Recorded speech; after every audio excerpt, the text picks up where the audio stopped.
a waste mitigation action plan. And my name is Ella Nuttall, if you haven't seen or met me before, and I'm Head of Strategy at NHS Elect.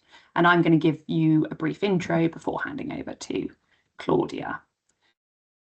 So the webinar is going to be an hour and a half, and we will make sure to finish on time.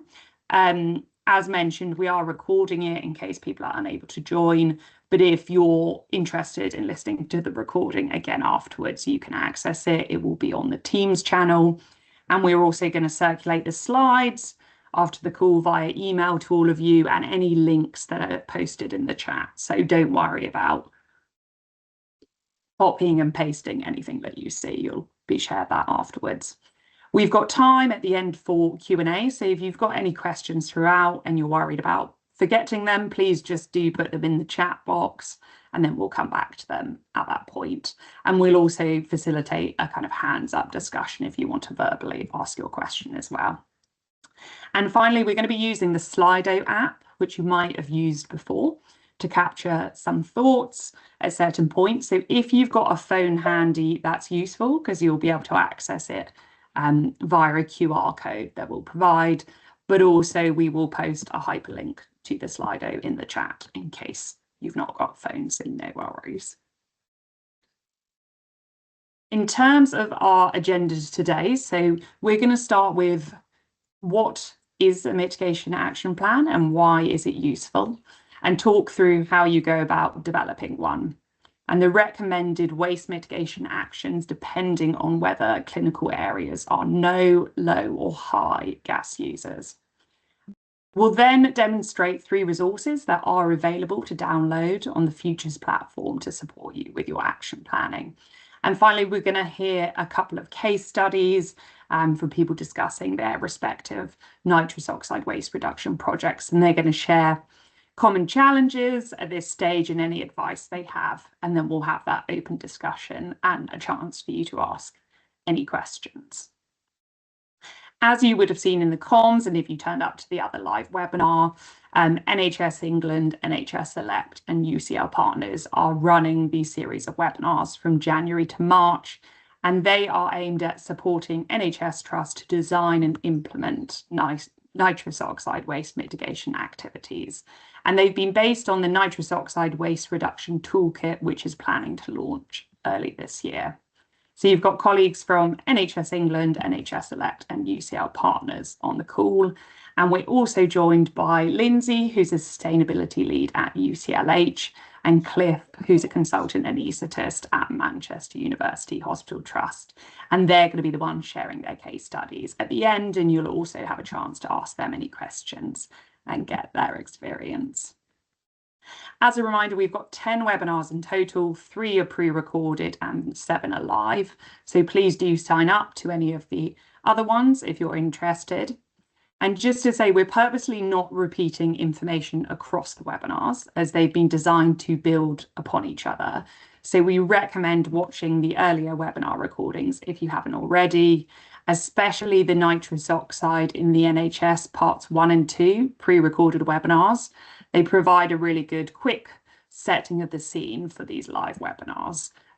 So Angeline's going to put the recording link to those in the chat in case you haven't seen it yet. And there's also going to be 2 general drop-in sessions where you can bring any general questions or challenges related to nitrous oxide waste mitigation. So these are really open forums and a space for you to discuss anything else you'd like to talk about regarding the topic. And they're taking place on the 20th of February and the 20th of March. In terms of how these webinar series have been designed and structured, so they aim to sequentially follow the nitrous oxide waste reduction roadmap that you can see on the slide.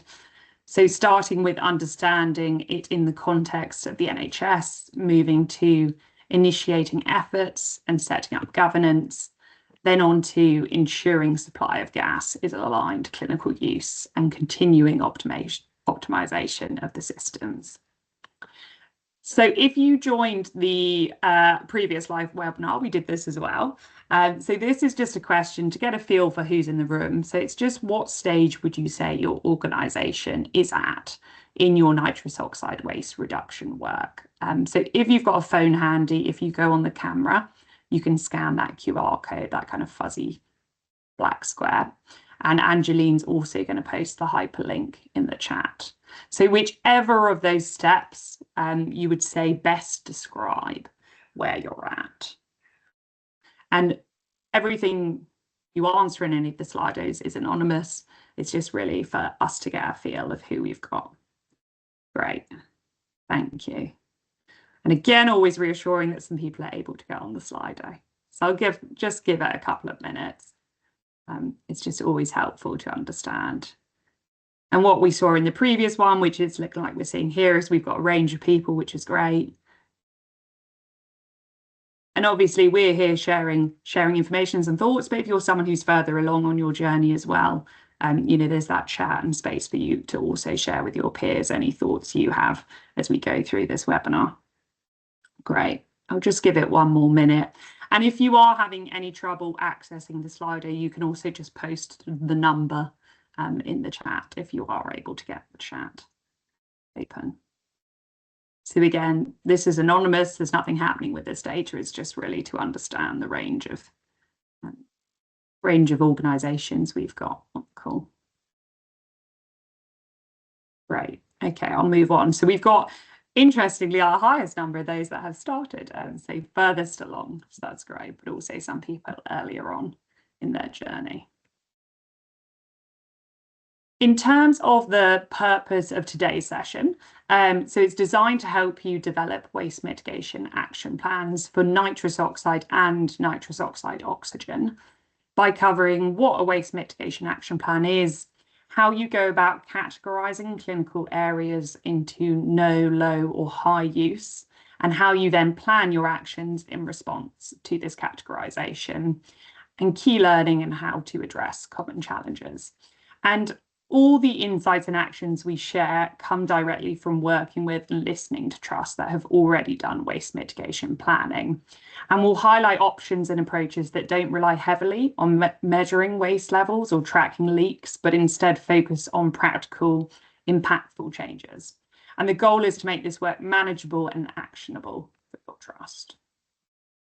So final Slido from me before I hand over to Claudia. So what we want to do in all of these webinars is just a very quick pre and post evaluation to measure confidence and basically whether we are meeting the objectives of this webinar. So just really a quick question of, at the moment, how confident do you feel at developing a waste mitigation action plan?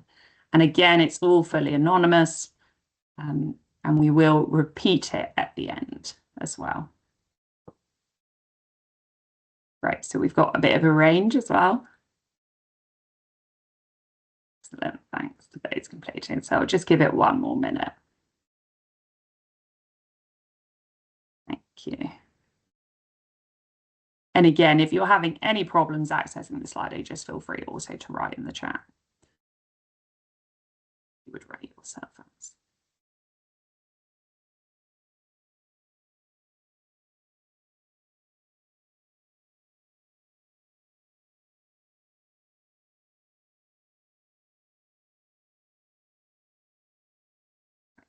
Hand over to you, Claudia. Thank you, Ella. And just a last minute slight rejig, I'm going to introduce Cliff a little bit earlier than expected.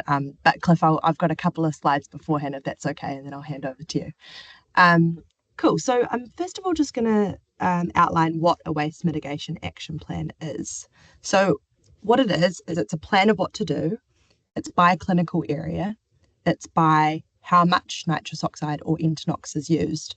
What it isn't is instructions on how to do this and how to make the changes. That's something that we'll talk about in a future webinar. And it's also not something that measures improvement or requires measuring waste. So we've developed this kind of method to develop an action plan based on talking to a lot of trusts.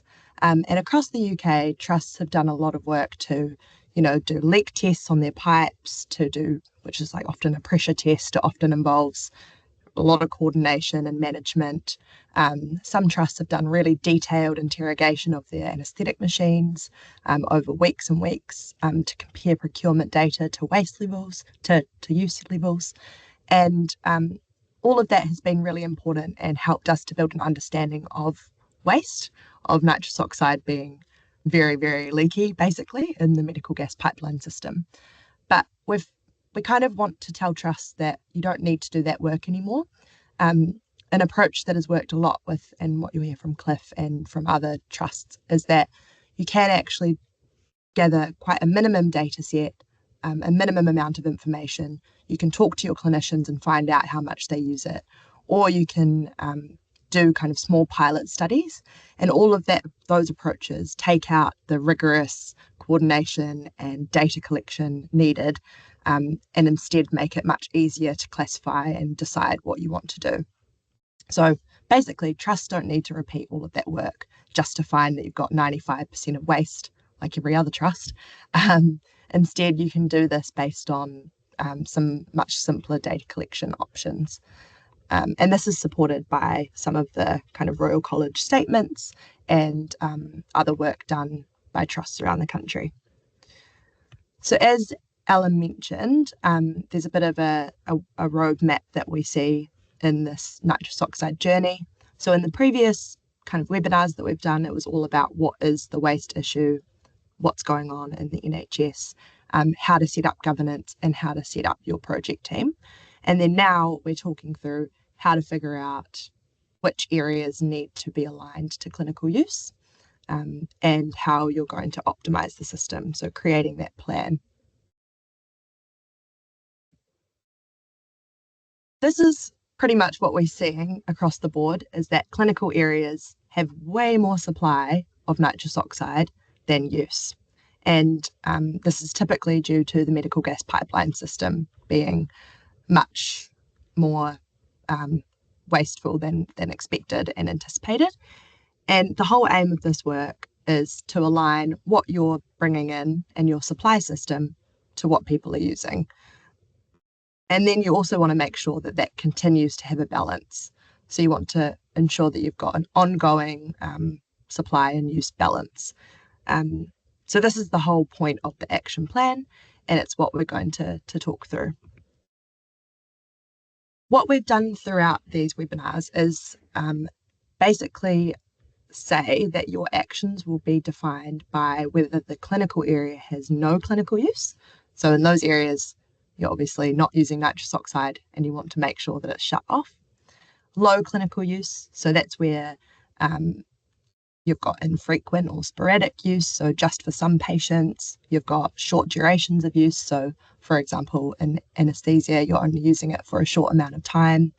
There might be long periods where there's no clinical requirement, and there might be alternate options. So for example, in ED, endoscopy, and other clinical areas, there's other options available, and it's probably not going to be used for every case either.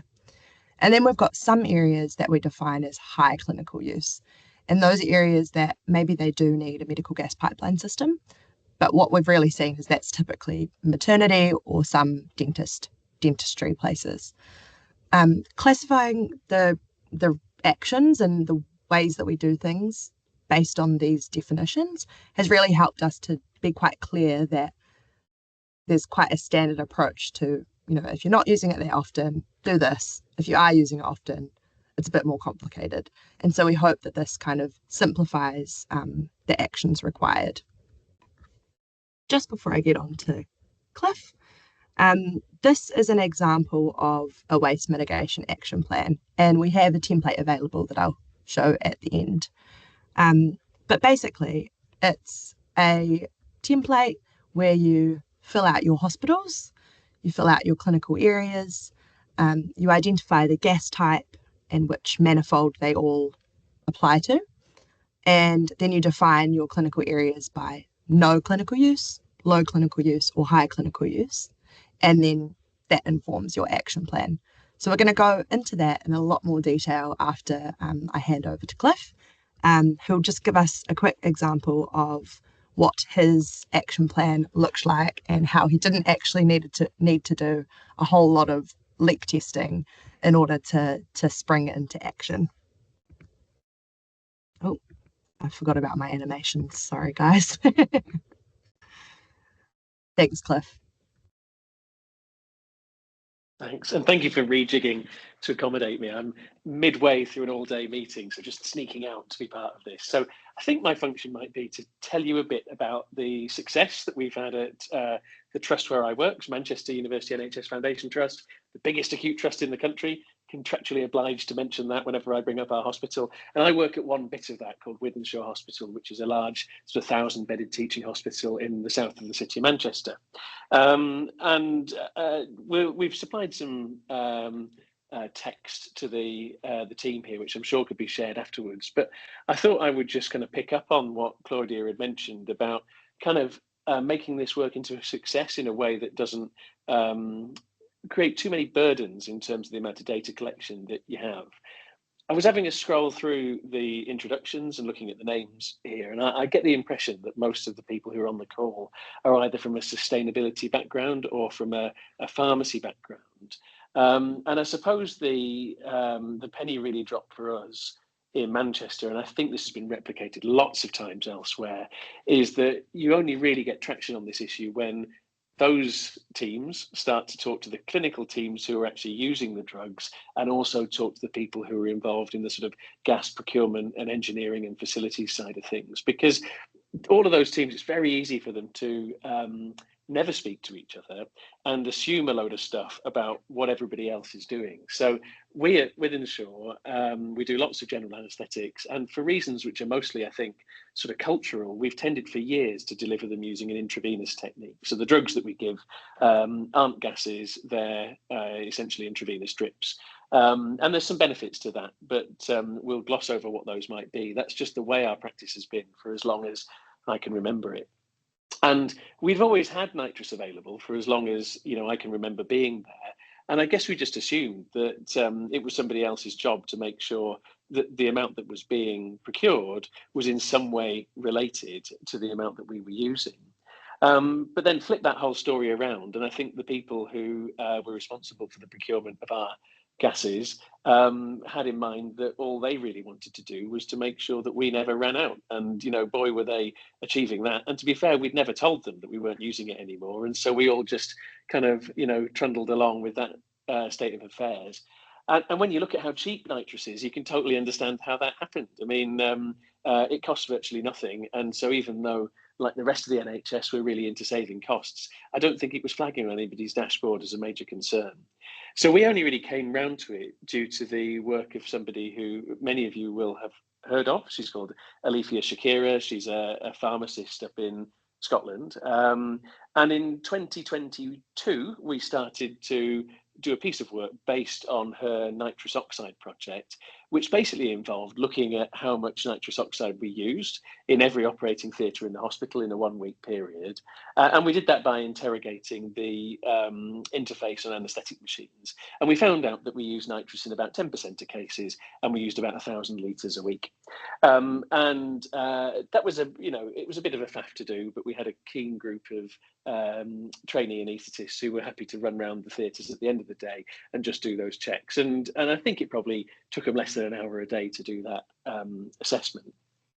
And then what we did was we compared that number to the amount of nitrous that we were procuring, and we then converted those numbers to give us an annual figure, which is rough. But when I tell you the magnitude of it, you'll see that it's allowed to be rough when it tells you which direction to go in. So we determined that over a year in our hospital, we would use something like 60,000 litres of nitrous oxide if our anaesthetic practice was to continue. And we realised that we were procuring, I'm just going to make sure I get all the decimal points in the right place, 5,360,000 litres of nitrous oxide. So we'd got a wastage of about 99%. And there's a number of different things you can do there. You could go and sort of ask why, are we over ordering? Is some of it going missing? Is some of it leaking? Or you can step back, look at the big picture and go, we're hardly using this. There's not really a reason for us to have a delivery system which is based on the notion that this is an essential service to be given uninterrupted to every operating theatre. And so we sort of paused at that point and said to our anaesthetics department, does anybody want us to do that work, or shall we just go ahead and switch to a more rational supply system? And there was a unanimous vote, very rare in anaesthetic circles, and a unanimous vote to say, let's just do away with the piped solution and go to mobile cylinders that we can attach to our anaesthetic machines as and when are needed. And we did a bit of calculation work to determine that we needed 10 of those to do our hospital. We had a really good bit of teamwork involving, sort of turning that into an implementation plan. How do we go through decommissioning a service that already exists? There's some complexities there, which I'm sure I'll get talked about as the webinar proceeds. And we did a bit of technical work to make sure that our anaesthetic machines would work with the system that we'd proposed. And then in the very end of 2022, we trialed that system. We plugged up the nitrous oxide ports with some sort of caps that said don't use these, but actually the nitrous stayed on for a couple of weeks just so we could check we weren't going to cause any mayhem. And after a couple of weeks, we felt safe to give the go ahead for the decommissioning process. So it's now been 2 years since we did that. And my hospital is one of 10 hospitals in the MFT estate. And now we've only got a pipe nitrous system in one hospital, which is the dental hospital. Every other hospital has managed to decommission. And to give you a sense, just as a final sort of word on like the big impacts you can make, two things I'll say. Number one, I haven't received a single incident report about this. So I've had a couple of little whinges that somebody had to ask for a cylinder to be brought from an adjacent theatre, but nothing that anybody felt strong enough about that they needed to formalise a complaint. There's certainly nothing that impacted on patient care. And our monthly carbon footprint attributable to nitrous oxide has fallen from about 300 tonnes of CO2 equivalent per month for the whole of our trust, I'm talking about now, not just my hospital, down to about 30 tonnes of CO2 equivalent. So we've not completely got rid, but we've done extremely well. And that's at no detriment whatsoever to patient care. And there's even a little financial benefit, not very much, but enough to keep the colleagues in management happy and to pay for the few bits of equipment that you need to implement something like this. So that's, I think, it from me. I'll hand back to you, Claudia, but because I'd have to dash off to the rest of my meeting in 6 minutes, if anybody does have any questions, I'm not going to usurp you as chair, but I would be happy to answer them now. But I've also put my email in the chat. And if anybody wants to just send me an email message, I've got a train journey this afternoon, which I will spend answering your messages if there's anything you want me to share. Thank you, Cliff. Claire Jones has just asked a question, and I think one of our pre-recorded webinars is very helpful. If it wasn't being used, where did it go? And I think the answer is it often leaks out a lot of parts of the pipeline. Lots of different ways it goes, doesn't it?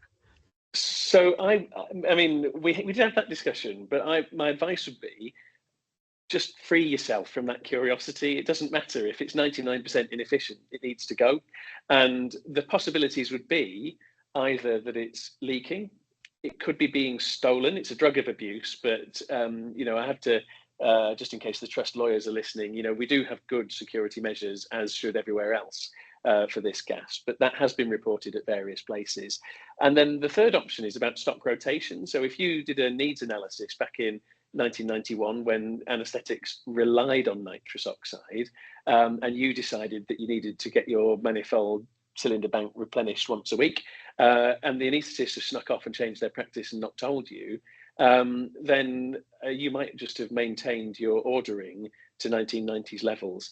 And there is something about nitrous cylinders, which is that nitrous in a cylinder is a liquid, and that means you can't use a pressure gauge to tell you exactly how much is left. You would have to weigh it. But most manifold rooms don't have scales, and so unless you're prepared to go and kind of heft it onto a scale and see how much is left in it, potentially nobody could know how much waste there is unless you do that bit of work to compare X with Y. Thank you, Cliff. Very helpful. Awesome. And thank you very much for your generous offer for other questions. Appreciate it. Cool. So hopefully that gave a good intro to, thanks, Cliff, to the possibilities of what your trust can achieve, especially for pure nitrous oxide in theatres. And I'm just going to go back now to why a plan, an action plan, is useful. So hopefully Cliff kind of outlined some of these problems, and I kind of mentioned some of them before. But what we've learned from trusts around the country are that there's been a lot of effort and a lot of rigorous testing of systems, a lot of kind of mathematics and comparisons and building a really detailed view of the waste. But actually, what we've found is, as Cliff said, you can free yourself of that. If the system is 99% inefficient, then it's flip it around and say, what is the best system for this? And what we've found is often a much smaller supply system. And then there's also been common challenges across trusts. So things like inconsistent buy-in across clinical areas, a narrow focus, uncertainty about actions, and also overinvestment. So making sure that you have an action plan, a clear plan of what you need to do across your whole trust or across an area is really helpful to kind of try and mitigate some of these challenges. There's some other common challenges that have also come from trust that we just outline here. So things like PFI contracts, so understanding when you're how to align your decommissioning with those, understanding how you might be able to share costs with PFIs. Those are all kind of challenges and also opportunities that have been overcome, and having a plan helps you kind of see how you might do that and having it nicely mapped on a page. It's also helpful to kind of understand your medical gas pipeline infrastructure. So you often have one manifold that feeds multiple clinical areas. So you have one big manifold room and it goes up to the maternity the maternity suite, and it also goes to ED, and it also goes to endoscopy. Obviously, some of those areas will maybe still need a medical gas pipeline system and some of them won't. So having a clear map of your infrastructure is really helpful to plan what you need to do. And then another challenge is staff capacity. So often with that kind of rigorous data collection option, you're relying on staff being available and doing quite a lot of that interrogation work. And often trusts have been successful by focusing staff effort on communication and engagement rather than kind of those interrogation practices. Just getting my slides in order. Another few things that we've learned from talking to other trusts that hopefully we can help to address through the plans are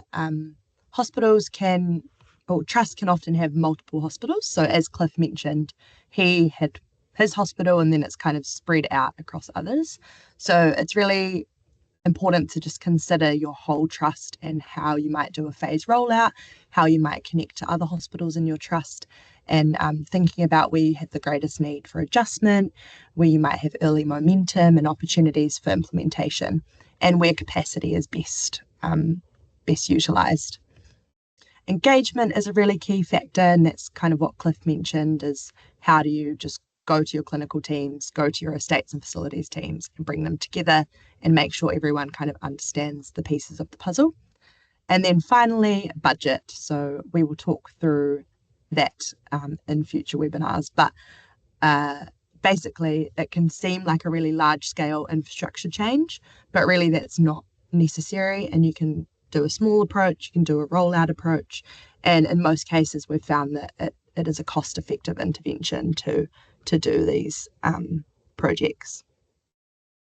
So all of this is to say that basically we're going to go through a standardized approach in a minute of your action plan, but trusts have lots of different circumstances, lots of different kind of considerations. You've got infrastructure, you've got staffing, you've got clinical considerations, and we really encourage you to look at this from your context and learn from what others have done while adapting it for what works for you. And yeah, there's lots of things to consider, and hopefully this kind of helps you bring it back to the basics of what to do. So let's get into developing your waste mitigation action plan.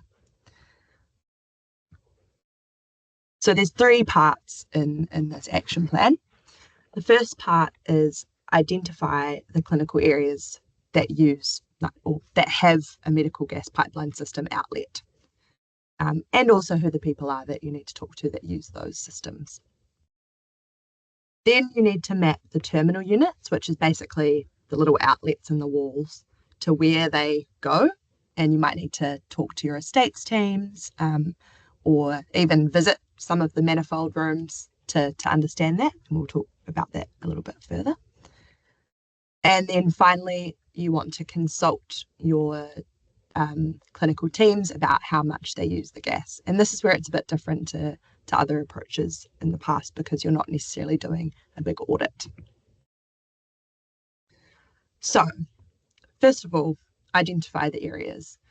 These are going to be different for nitrous oxide versus nitrous oxide oxygen mixture. So for nitrous oxide oxygen mixture, this is Entonox or gas and air. This is often used in maternity, emergency departments, endoscopy, could be in the burns unit, it could be in any kind of like pediatric units. It's often can be piped to a lot of places in the hospital. So the first step is kind of mapping out all of those clinical areas that it could be for Entonox, and then also for pure nitrous oxide. So pure nitrous oxide is often piped to anesthetics and dentistry. So this is an example of how you might map those clinical areas. So you've got which hospital it's in, because obviously you might have multiple hospitals, where the pipe goes to, so who's actually using it, and then what the gas type is. So just making sure you're aware of whether you're talking about Entonox or nitrous oxide.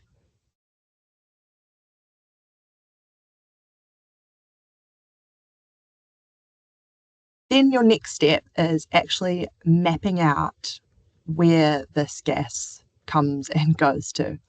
So you can use the medical gas. So you want to figure out if they use a portable cylinder system, or if they just use the medical gas pipeline system. They might already use both, and you might be able to just switch straight to the portable cylinder system. But what we've found useful is that doing a literal walk with the estates and facilities team to go and see where the outlets go to, where are the clinical areas, what do the manifolds look like, where do the pipes go to. This can help you just document where the manifolds are and which areas they correspond to. So here's a little example, and I'll ask if you guys can answer this question in the chat. So manifold A, which clinical area does this serve? Hopefully it's easy. And manifold B, which clinical areas does this serve?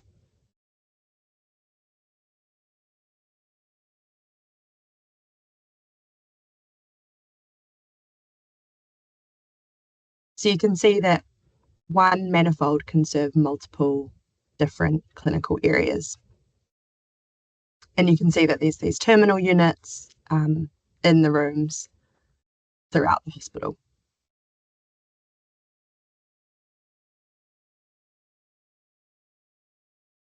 So for your mapping, you would have done your hospital, you would have said where all your clinical destination of pipelines are. Thanks, Joe. Yeah, the maternity doesn't have a manifold. Nice. Sorry. So yeah, you've got your hospital, you've got your clinical destination of pipeline supply, and then you want to map which manifold they each attach to.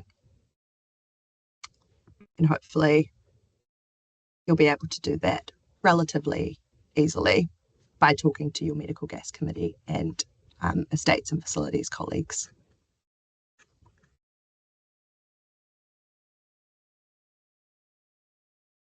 The third part of the process is to consult with your departmental leads. So now you know where everything is, you know where it all maps to. You now can do one of kind of several options. So the first option that we've heard of is literally emailing or going to talk to the departmental lead, especially for somewhere like anesthetics or ED or endoscopy, where we already know that they probably don't use nitrous oxide or Internox very much. And literally asking them, do you still need a medical gas pipeline system? And we've found that often they'll just say, no, we don't. And that can help you determine what you now need to do. So, for example, in Cliff's case, he talked to all of the anaesthetists in his trust, and they said, do we need this medical gas pipeline system? Do we need to find out what's wrong with it? No, we can just move to portable cylinder supply. Another option that a few trusts have done is doing a survey of clinicians, and this can help. Basically, we've got some templates available as well for this, but you can send out an email to clinicians or ask the departmental lead to send out an email to clinicians to say how frequently they use nitrous oxide, whether they feel strongly about a medical gas pipeline system or not. And I guess first of all with that, it's a little bit more effort because you've got to collate a bit more data, but it does often indicate that no one really is using nitrous oxide that much. But in the second case, it also helps you to identify who might not be as much on board and who you might want to talk to and speak to and engage with a bit more. The third option is your anaesthetic machine data. So it does depend on which anaesthetic machine you have, but some more modern machines you can export quite easily information about how much nitrous oxide is used, and you'll be able to compare that data to your procurement data, and you might only need a week or two of that information in order to compare it. And you'll often see quite a big discrepancy. There's other options as well to find out more about clinical use and clinical need, and we've got that in some of the resources that we'll share in the end. But basically, the easiest and kind of best option is to ask your clinical team, do you need this gas? How much do you use it? None, a little bit, or a lot. And that will help you determine your actions.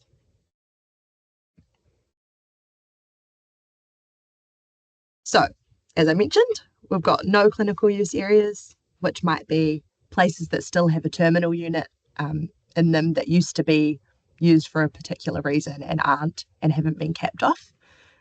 Some anaesthetic teams don't want nitrous oxide at all anymore, so that could be an option. Some emergency departments may not want nitrous oxide anymore, and some endoscopy. So there might be clinical areas that you've mapped out that no longer want any access to nitrous oxide, and that's just important to consider as an option of getting rid of it. And we've talked to a few trusts who have done that. What we see for the most part is low clinical use. So in anaesthetics, in emergency departments, endoscopy, sometimes in dentistry, and sometimes in maternity. And we define low clinical use as where it's not used for every case, it's not used frequently, basically that a small cylinder supply is enough. And then finally, there's high clinical use, and that is often pediatric and adult dentistry, and also some maternity. So if we go back to our action plan, and you've done your consultation with clinical staff, you can now classify each of your clinical areas by no, high, or low clinical use. And it starts to give you a picture of what you might do in those different areas. You can also make sure you kind of document notes about why and how you collected that information. And then that leads to your decision. So we've talked a lot about kind of how you define no, low, and high clinical use. And now we're going to talk through what are the actual recommended actions that we suggest for each of these areas. And as I mentioned, this isn't like a description of how to do it, it's a description of what to do at the moment, and we'll go into more detail about implementation in the next webinar. So for areas of no clinical use, the recommendation is basically decommission your medical gas pipeline system. So this might mean shutting off a part of it, a part of the whole manifold system. So as I mentioned earlier, you could have one manifold that serves your maternity and also serves your ED. And then you just want to decommission the ED part because they've told you we don't actually need any supply anymore. So decommissioning could be partial, or it could be the whole system is shut off. An important thing to note with decommissioning is that this doesn't mean removing all the pipeline and taking it out of the walls and doing a massive infrastructure change. What it means is that you cap off the terminal units, you remove the cylinders, you depressurize the system, and you make sure all the alarms and notices and kind of posters are up and about. And basically, for decommissioning the medical gas pipeline system, you should have an authorized person who follows the health technical memorandum to do this. But this is a pretty simple, clear action for anywhere that doesn't have any clinical use. And it's important that you find out if there's anywhere where there's outlets and you don't actually need it there anymore. The next key actions are for the low clinical use areas. So the first step for these is to make sure that they still have a supply through a portable cylinder system. And we'll talk about that in our next webinar about how you do that and what the options are and things like that.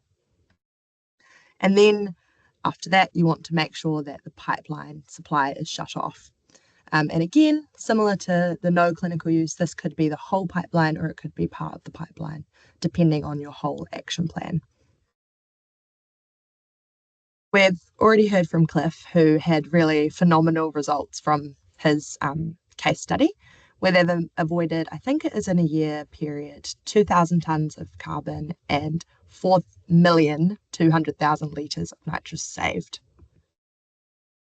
Cambridge is another example, I think also in the same period, where they avoided 1,800 tonnes of carbon and saved 3 million litres of nitrous. And Gloucestershire, also I think in a year period, saved 770 tonnes and 1.4 million litres of nitrous. So they also did a bit of kind of analysis on the cost savings, and they've saved around £11,800 from their project at Gloucestershire. And that's a smaller trust compared to others. Now we've got the actions for high clinical use. And sorry, I see there's a comment in the chat and we'll get to that when we go to Q&As. For high clinical use areas, it can be a little bit more challenging and the action plan isn't as clear. So there might be a combination of possible mitigations to reduce your waste. The first key action is you could switch to a portable cylinder supply. This has worked. I mean, a lot of dental hospitals use a smaller cylinder trolley. Some maternity teams, for example, King's has switched to a small portable cylinder in maternity. You could decommission part of the system, making sure it's as streamlined as possible. So you've got as little opportunity for like leaks and gas wastage, and making sure that you're ordering as according to what you actually need. Another option is repositioning. So I think that there's a trust with a dental hospital that is shifting their manifold much closer to the dental hospital so that there doesn't need to be a long, complex pipeline in order to deliver the gas. The fourth option is fixing leaks. So this might be where you bring in a leak test when you've got a high clinical use area, and we'll talk about that in our future webinars. And then finally, you've got some kind of equipment and ongoing optimization things like unplugging your tubing from the walls, rotating cylinder stocks, checking for leaks, making sure you've got equipment installed correctly, making sure your storage is all optimal, all of those things. So I will admit, high clinical use areas are a lot more complex, but hopefully we can kind of talk to you guys about some options for those. Maternity, here's just a bit more detail about what you could do. So you could move from having quite a large manifold system to a small manifold system that has leaks detected and checked and optimized. You might have small cylinders in some areas, so you're not just having a big manifold system. And you might make sure that you're unplugging demand valves from the walls to reduce waste. And King's is an example of a hospital who's done this, where they have avoided 1,500 tonnes of carbon and 6 million litres of internox from shifting to a portable cylinder system. And Hull, who has avoided 2,600 tonnes of carbon and saved 10.3 million litres of internox. And I think these are both in a year-long period. And Hull's process was about removing demand valves because they found that if they stayed attached, gas kept leaking out of the pipeline system.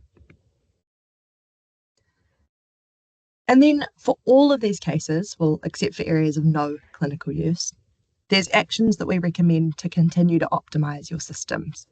So as I've kind of mentioned before, and what Cliff also said, is that you've got to enhance your stock control.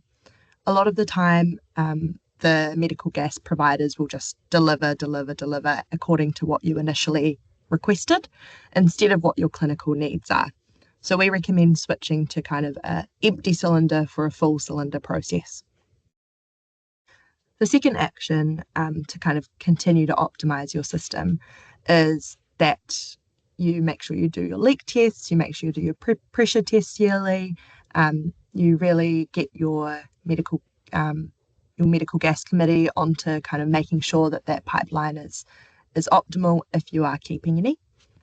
And then finally, there are some ways to reduce waste through efficient clinical practice. We're not talking about choosing different options or having a different approach to how you do this. It's more so clinicians making sure that they completely deplete a cylinder before they switch to a new one, or clinicians removing the demand valves, or clinicians doing things like checking for any nicks or little damage to the equipment, which can often cause more leaks. So there's some kind of things that clinicians can do at the point of use to really reduce the waste. There's also things with like flow rates and other kind of ways that you use the gas that can reduce the amount that is used while still making sure the patient gets the optimal care. So, in summary, we've got areas that we have mapped on our action plan that are no clinical use, and we've talked to our clinicians, they've said that. We've got areas that have low clinical use, where they don't use it very often, case-by-case basis. A small cylinder is more than enough to supply the patient. And then we've got some areas of high clinical use. And here's a bit of a summary on a page of the recommended actions for those different areas. I'm just going to quickly recap in our action plan. So we've got our column where we map our hospitals, we map our manifolds, we map what the clinical use level is, and then we can decide what to do from there. So now I'm going to share some of the templates we have, and Angeline will also put in the chat a link to the futures page where these are available. And these are just some things that can help you through the process that I just mentioned. So the first one is, sorry, all over the show, is this, which is basically the table that I was showing in the chat. So you can map your hospital, the clinical destination, the key contact, which manifold it links to, and the gas type, and then what the level of clinical use is. And what this template will do is, depending on which clinical use you use, it will suggest a recommendation. So just say I've talked to Dr. Joe Bloggs about the main theatres, and he says that they've got low clinical use. It's going to give me a list of recommendations of what to do in my trust. So make sure I use a portable cylinder system and decommission any medical gas pipeline system as the first step. Enhance the stock control and identify supply system opportunities.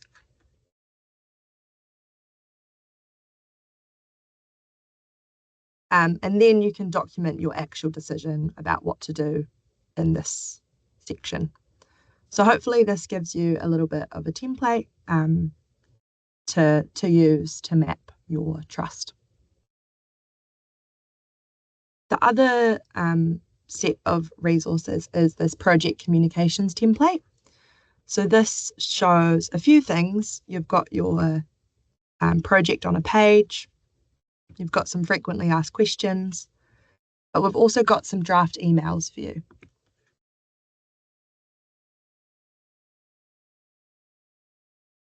The first one is a request for information on clinical use. So as I mentioned, you can literally send this email and ask if they can tell you how often it's used, how it's supplied, and if there's any issues. Or we've also got this template of a survey, and it can help you to understand how often and how frequently people use the gas. And the final resource that we have available is this one, which is approaches and tools for understanding nitrous oxide supply and use. So we've got a few different options that are available. One of them is kind of goes through the steps that we said. So option 1, emailing department leads. Option 2, surveying clinicians. And we've got some benefits and challenges outlined. We also describe how to access the green NHS dashboards, how to request data and information from pharmacy teams, and some more detailed data collection options. So if you do want to survey your manifold or estimate the frequency of cylinder exchanges, or do any interrogation of anaesthetic machines, then we've got links to some resources that help you with that if you do want to do the more data, more in-depth data collection. Sorry, let me just get back to my slides. So I think that is, just a summary of those tools that we have available for you. And we've already heard from Cliff, but I would love to hand over to Lindsay from UCLH, who's going to just give a bit of a description of how they've done their plan and maybe a reflection of if you could go back in time and make it simpler, what would you do? Thanks, Lindsay. Cool, thanks, Claudia. So I'm Lindsay Muirhead. I'm the clinical sustainability lead for UCLH, and we managed to decommission 2 of our manifolds just in November, and that's 2 out of a total of 5 that we have in the trust. So we have 4 for nitrous oxide and 1 for Entonox. And it was complicated at the beginning. So this project kind of started about a year ago. And when we first started, it was difficult to engage all of the correct people because some leak testing had been done of our of all of our manifolds, and it was found that there was no major leaks. So they were hesitant, I would say, to consider decommissioning the manifold. So what we kind of had to do was look at our clinical use data. So one of our anaesthetists was able to go through EPIC and get a rough estimate of how much nitrous oxide we were clinically delivering to patients in each building with nitrous manifolds. And based on that, we found that we did have large amounts of waste. So for example, in one hospital, about 97% of the nitrous was being wasted. In another, it was 81. So we took that data back to estates and we said, even though we don't have any leaks, we actually are still wasting a large amount of nitrous. And it was going back to the question that was asked in the chat earlier, what is happening to that gas? And actually it was we found that the stock rotation was really, you know, frequent, much more frequent than our clinical demand.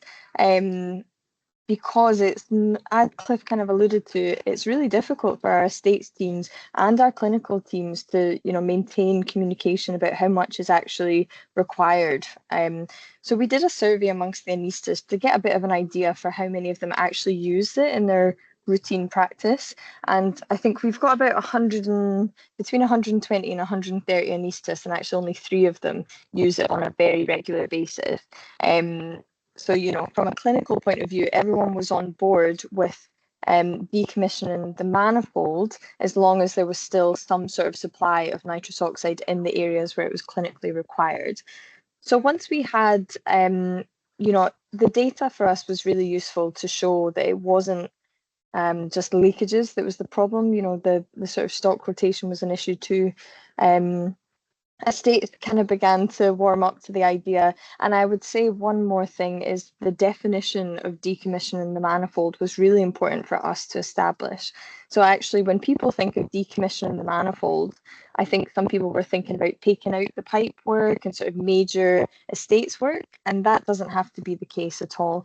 It was a very minor work that was done when we actually did decommission. It took a couple of hours. So you can leave the pipe work in as is, so it's not a major estates project. And making that definition very clear to our estates colleagues and working with some of the engineers to establish what would need to be done, again, it eased people's concerns around this project. The other thing that we when we were planning which sites to decommission was we spoke to our clinical staff just to get a bit of a feel for in how many areas nitrous oxide was being used at the same time, or roughly how often that was happening. So what we kind of found was that in 2 of our hospitals, even though the manifold was supplying many clinical areas, it was actually only being used in one area in each site. So one area, it was the theatres, and in another area, it was just one anaesthetic treatment room in our cancer centre. So actually, for the cancer centre, because we only needed it in one room, it was very easy to make the case to switching to one cylinder of nitrous oxide. And what we found was that the rough estimate of the clinical usage would be equivalent to around 1 size E cylinder every 8 months. So it doesn't bring in a huge amount of work for the porters, for example. It actually reduced their workload because they were no longer having to change over the manifold. And for the other site, it was only being used in theatres, although it could be used in a couple of theatres at the same time. So what we did was we set up 2 portable cylinders, kept them in the gas room in the theatre on the theatre floor, and it just meant that when the ODPs required the gas, they could go and collect it, use it for the case, and then bring it back. And actually, we've had that system in place for 3 months now, and we've had no complaints, no concerns. The feedback has been very positive from the clinical staff, so there's not really been any change in practice there. So for our other sites, one of our largest hospital, we found that actually it was being supplied to many different areas. Nitrous oxide was being supplied to many areas, but it was only being used in theatres. So what we then did was we shut off the supply to the areas where it wasn't being used. So for example, imaging, endoscopy, ED, critical care, those areas didn't use it at all. And we consulted the clinical leads and the general managers for those areas before shutting down the supply there. So that just meant that even if there were micro leaks or anything, you're reducing the amount of pipe work that it could possibly leak from.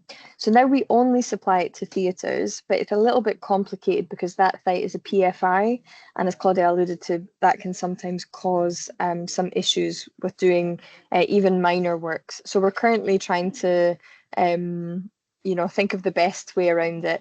And we have a number of operating theatres, and you can require nitrous oxide in a few of them at the same time. So we're working with our clinical teams now to determine if it's better to mount nitrous onto the walls in these anaesthetic rooms, or if a solution similar to the other theatres would work, and having that portable cylinder supply in a central base that people could go and collect it from.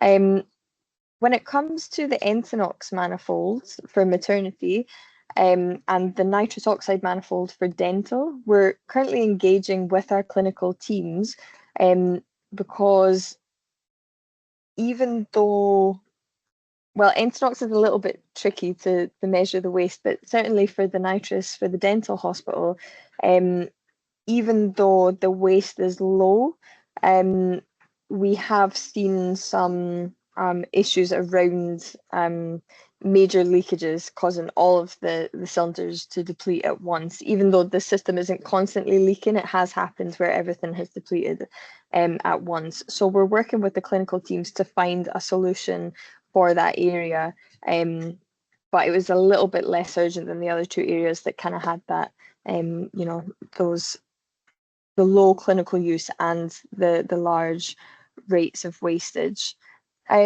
One thing I would say as well is in the second hospital where we decommissioned with the theatre suite, we also supply some anaesthetic rooms, and one of those anaesthetic rooms is connected to the MRI suite. And so they were concerned, obviously, if the cylinder is loose or on a on a trolley, it could accidentally be taken into the scanner and become a projectile. So the compromise there was to attach the cylinder to the wall, just so it wasn't a safety risk, and we found that to be quite a nice solution as well. And the other thing I would say is, as the project went on, we kind of we found different sources of waste as we went on, even though we knew that the big ones were the procurement and the stock turnover. We found that actually doing QA tests on the anaesthetic machines was resulting in little amounts of waste of nitrous oxide every single day. And in one case, we saw a whole 5E cylinder of nitrous oxide being run down over the space of a couple of months, purely from QA testing alone. So that's something to be mindful of as well, when it comes to sources of waste, that it's not just leaking from the pipelines, and it's not just your stock and your procurement, but it comes from all kinds of areas. And that's why having that lean supply and that local supply in the areas with low demand is really effective. So I think that's really everything from me, but I would be happy to take any questions, and the kind of steps that we followed is on the screen there. I won't talk through them because it's fairly straightforward. Thank you, Lindsay. Appreciate it. I'm going to hand over the slides back to Ella, and she will